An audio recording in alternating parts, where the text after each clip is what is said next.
Let's jump to the story from Newsweek. Exclusive: Donald Trump followers targeted by FBI as 2024 election nears. I just want to make sure we don't bury the lead right now, and I can tell you that as 2024 begins, the FBI is explicitly targeting opponents of the Democratic Party. That's all. That's what they're saying right here. Here's the opening paragraph. The federal government believes the threat of violence and major civil disturbances around the 2024 presidential election is so great that it has quietly created a new category of extremists that it seeks to track and counter: Donald Trump's army of MAGA followers. Donald Trump is the front runner for the Republican presidential nomination, and he is currently leading and favored to win the presidency based on the current polling. And they are saying his followers are extremists. The FBI and the federal government are right now siding with Democrats and accusing their opposition of being extremists. So we recently heard from Mike Cernovich, Scott Adams several years ago, about the risk of what happens when things like this occur. This is the next step. This is the grain of sand in the heap. Right now, your federal government is accusing Trump supporters, half the country, of being extremists. Oh, I'm sure they'll make every excuse in the book. No, we just mean the extreme ones. Donald Trump has 5 million or so voters in 2020. He has the polling lead right now. Which MAGA followers are you referring to? No, it's a blanket statement, and that's all of the people who are following Donald Trump. And, of course, we know that the left-wing apparatus only defines extremism in the most honest possible terms. They never throw that word around. I mean, that's actually part of what's so beautiful about that word for propagandistic purposes. You don't really need to define it. What is an extremist? Do any of us say you're extremely in favor of a particular position, or you would employ extreme ends to bring your political goals to fruition? What exactly does it mean? And what it boils down to is, this is a person who I don't like, who I think is a threat to my agenda in some way. And so I'm going to try to oust them from public life and the public discourse without giving you concrete reasons why. Yeah, I mean, I always try to use the term foreign policy establishment when breaking down these power dynamics for this, because this is not just the left, it's also the neocon wing of the right, and that's sort of what's at stake both at the McCarthy thing. But a great example of this is the same day this came out, Chris Krebs, who is the head of the censorship division at DHS, who orchestrated the censorship of the 2020 election, the tens of millions of posts that were censored because of DHS initiating this whole apparatus. He just came out as a national security expert and said that Russia's new plan is to target domestic political support for Ukraine to undermine it. So that is basically the national security state. And Chris Krebs recently partnered with 2 CIA directors on one of his new council initiatives. And he's basically creating a Russiagate predicate for saying, if you domestically are against more funding for Ukraine, you are echoing Putin talking points. You're an asset, witting or unwitting, of Russia. And this justifies a counterintelligence predicate at the FBI to investigate you by itself, because you are, potentially abetting a hostile foreign nation state. This is very similar to what Cass Sunstein was writing about under the Obama administration, where he literally wrote a paper saying how if there's any dissident theories about the U.S. government and our actions, we have to infiltrate those groups. We have to release disinformation. We have to use COINTELPRO-like tactics to make groups attack each other. And this really makes you wonder, this was talked about and I think implemented under Barack Obama, who also weaponized information, who also passed many very interesting propaganda laws inside of the United States that could now be used for domestic purposes. When we look at all of this, I think we're seeing a lot of the chaos, especially within the Republican Party. I think we're seeing a lot of the disarray that we see on social media.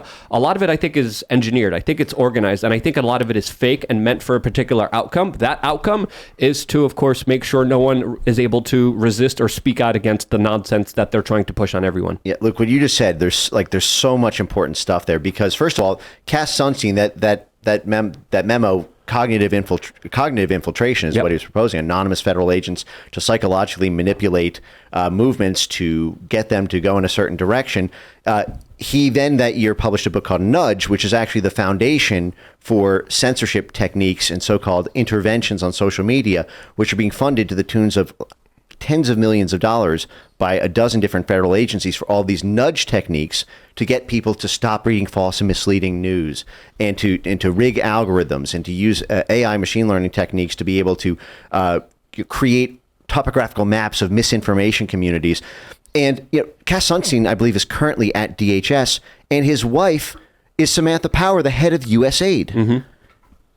And USAID is the largest facilitator of clandestine operation funding for the Central Intelligence Agency, and USAID is the premier U.S. vehicle for capacity building in Ukraine, as well as in a bunch of other places. USAID actually custom built the digital identity system called the DIA app, which was called a state and a smartphone, which was funded and developed by USAID to create a digital identity, basically a counterinsurgency tool for political dissidents in Ukraine, tying their social media to their bank accounts, so that the U.S. embassy there effectively has basically a heat map of when people are saying things online that might undermine the domestic consensus in Ukraine against, we'll just say, a president who may be influenced by interests abroad. Yeah, it's absolutely crazy how many underhanded techniques that they're using simultaneously while tracking everyone's viewpoints, tracking everyone's opinion, and then they're slowly nudging it in a direction that they want you to perceive, that they want you to think. And this is why I think we have to be very careful and think critically about what we see on social media algorithms, because those are also highly manipulated, as Facebook works with the State Department, works with intel agencies to specifically curate information, as they were even doing psychological studies there, trying to manipulate people's emotions to see how far they could go just by simply deciding on what to show people and what not to show people. I actually talked to Cass Sunstein. I brought his own document to him, and I said, look, you're talking about doing all these covert, underhanded, really immoral things to control the narrative and the discourse in this country. And he said, I never said it. I was like, it's right here, buddy. He never, and again, totally denied it. This is the game they play. Yep. These powerful governmental officials will say something publicly, and then when it turns out bad, they'll just, I never said that. And it's infuriating, but I guess all I can really say is that it's our job to get those videos and get those statements out of the public to prove they're liars. Oh, yeah, and a great example of this, you can go to YouTube right now and type in the search term psychological vaccination, which is a concept and a nudge technique, which is being funded to the tune of tens of millions by the State Department, the DoD, and the National Science Foundation. And you can see these government-funded computational mad scientists for the purpose of censorship and stopping people from expressing populist political opinions. And literally, they say that the goal is behavioral modification and psychological inoculation against misinformation. And they have all these different techniques for doing it, which involve basically weapons grade. They call it pre-bunking, but it's basically like the world's most indefensible form of straw manning. It's like, we know they're going to be exposed to these arguments, and they're probably going to believe them because they're probably true. But so what we need to do is before they hear them, we're going to expose them to a really stupid version of it. Yep. And we're going to force feed them the talking points to show all the ways that a little incomplete version of that is. Once they've absorbed that, we give them the next part in the argument. We straw man the ever loving hell out of that. We give them talking points for that. They have this whole concept called media literacy or digital literacy, which is also getting tens of millions of dollars. It's being rolled out in schools. It's something called the SIFT method, so that people don't even do critical thinking. They just sift through the top 10 results of Google and Wikipedia. I mean, they're basically training population research. But I just want to add to this really quickly, because another way that they reinforce this is they have bots and sock puppet accounts that reinforce these particular ideas to gaslight people to believing something that they wouldn't naturally believe themselves, because they're thinking and seeing on social media, everyone else likes this, everyone else thinks this way, and that's how they manipulate the conversation, right. Well as also creating fake ideas that are crazy conspiracy theories in order to destroy an argument before it's even made. And we'll see in, say, like the New York Times, as you pointed out, the stupidest version of a story, someone on the right, typically it's how it goes, will say something like, Donald Trump was proposing Congress pass a bill that would fund X amount of dollars. Then the New York Times will write, it is the stupidest idea in the world that we would have Donald Trump fund X plus Y amount of dollars. They add something slightly to it, which alters the idea. They find the stupidest iteration. They find stupid people on Twitter, or they fabricate the tweets themselves. And then you'll have something like, conservatives are defending Donald Trump having, kicked a dog. And then it'll be some random accounts with no followers saying Trump should kick dogs. And you're like, what, who are these people? Then when it comes out that there's a bill being passed like end dog fighting or something, the average person has already been exposed to a fake version of the story and they believe the fake version. That's why Ian brought this up yesterday. He said as soon as he saw one story came out, he knew he immediately had to call his mom and stop her and tell her what was going on before she saw the fake news. Well, that's exactly it. Every single operative in the field of mis and disinformation studies starts from a first premise, and they talk about this so openly, that if people are exposed to misinformation flush, if it hits them full on and there's not an intervention or some sort of filter or some sort, I mean, this is the whole reason that they started doing fact check affixing to social media posts, so that there was some sort of annotation so that you never got the opposing side's argument flush. It never landed completely because there was some way to add friction to it or some way that there was, a ghost in the machine essentially telling you that's not really true, even though you're reading it with your own eyes. And this is now a technique rolled out at every level, and it's getting so much funding. I mean, it's if North Korea did this, we would be shocked at even North Korea's technological prowess to achieve that kind of Orwellian. It's not even post-truth; it's post-brain power. So debunking, obviously, so many people know that debunking is usually fake. They do this thing where they're like, this story's been debunked. And they don't even say, there's no fact checking. There's no evidence. One day someone will say, Joe Biden did thing. And the media will say, debunked. Yep. And then it's like, how? Where's your evidence? And they'll just say, oh, that story's been debunked. They will write every article saying, and the theory pushed by Republicans, comma, which has been debunked, comma, and it works. There's many stupid people who fall for it. Yeah, absolutely. I mean, this is not just them trying to lie to the American people. It gets much bigger and much deeper than this. This is the promotion of mass hypnosis. This is the promotion of psychological warfare that's being waged on the American people without their consent, to deny them the truth and the reality that they live in every single day. It's to preserve power. It's to allow the government to do whatever they want with you. But if you dare to question what they did, or an incident where they hurt people, or where they screwed people over, or where they took your money, or when they robbed you, you can't even dare to question or ask about it, because you're going to have this artificial intelligence, psychological warfare, and emotional manipulation, gaslighting on your butt like white on rice, saying, no, you're a crazy conspiracy theorist. You need to be denied access to speech. You need to be downranked in the algorithm, and usually you are, which is absolutely frickin' crazy. Yeah, I mean, so the media is really supposed to exist in order to solve a very serious and important problem, which is that there are many things happening in the world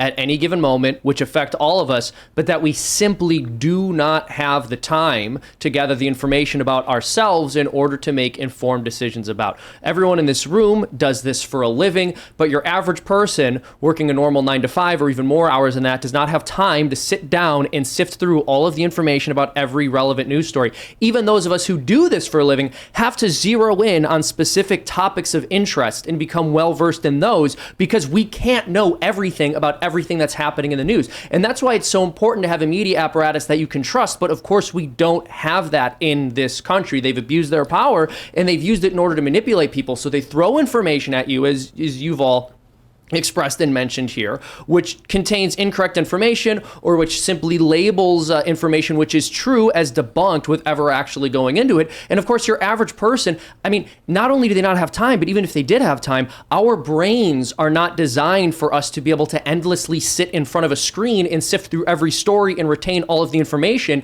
and know whether or not we're being lied to. So there's an important role for media, and there's also a massive obligation, and they've totally failed to live up to it in any real sense. It's not just to manipulate people, it's to mind control people. And we have to understand, a lot of people, even in the alternative media, a lot of people who are unsuspecting of this are probably already victims of it.